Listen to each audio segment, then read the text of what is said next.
Assalamualaikum warahmatullahi taala wabarakatuh. Selamat sejahtera. Tuan-tuan, tolong share, tolong like, tolong subscribe.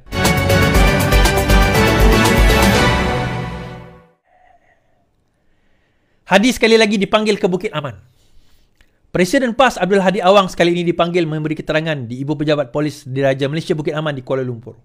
Perkara itu dimaklumkan setiausaha politiknya Syahir Sulaiman dalam media kejantan media hari ini.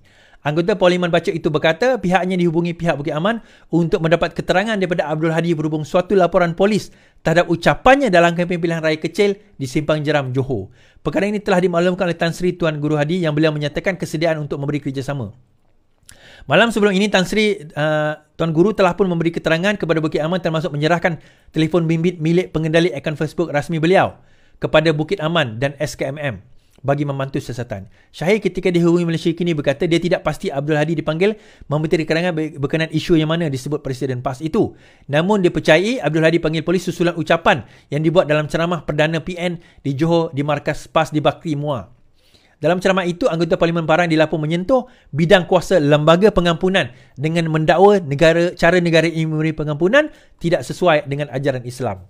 Menurutnya, pihak yang berhak memberi pengampunan ialah ahli keluarga yang menjadi mangsa jenayah dan bukannya lembaga pengampunan.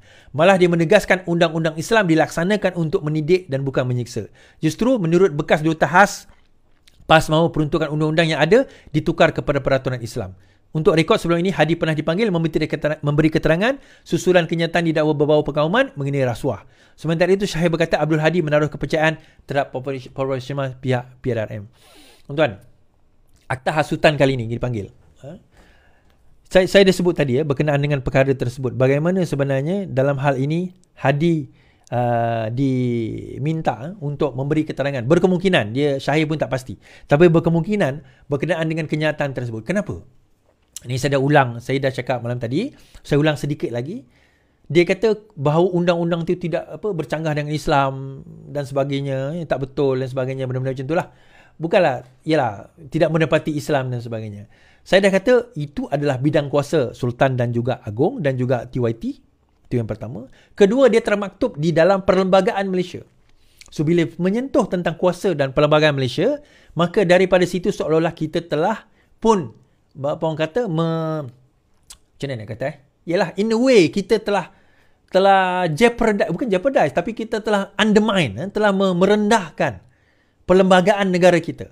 Dan yang ketiga, saya ulang balik sekali lagi, pengampunan itu tidak bercanggah dengan Islam pun. Saya kata Hadi salah dalam perkara ini. Dalam syariah Islam itu pun dia salah. Oh, hebat kau Is, kau kata Hadi itu salah. Kenapa pula aku tak boleh kata Hadi salah? Hadi bukan Nabi. Hadi bukan Rasulullah. Dia boleh betul, dia juga boleh salah. Itu pendapat dia. Pendapat saya mengatakan dia salah. Yang pengampunan yang disebutkan oleh dia adalah qisas, bunuh balas, berkenaan dengan bunuh saja. Tetapi bila menyentuh soal undang-undang, selain daripada itu terpulang kepada takzir. Negara boleh tentukan tata cara pengampunan bagaimana. Tata cara undang-undang bagaimana. Itu adalah takzir.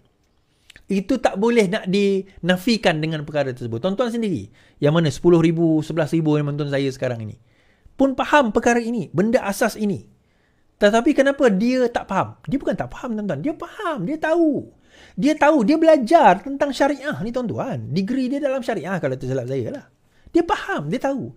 Tetapi dia mainkan sentimen ini untuk nak mengelirukan pengikut-pengikut PAS yang jahil dalam agama. Oh, Tok Guru sebut, takkanlah Tok Guru nak tipu kita. Itu dalam pemikiran mereka. Oh, bercanggah dengan Islam. Oh, jadi kita nak bawa lah orang kata cara undang-undang Islam yang sebenar. Saya nak beritahu.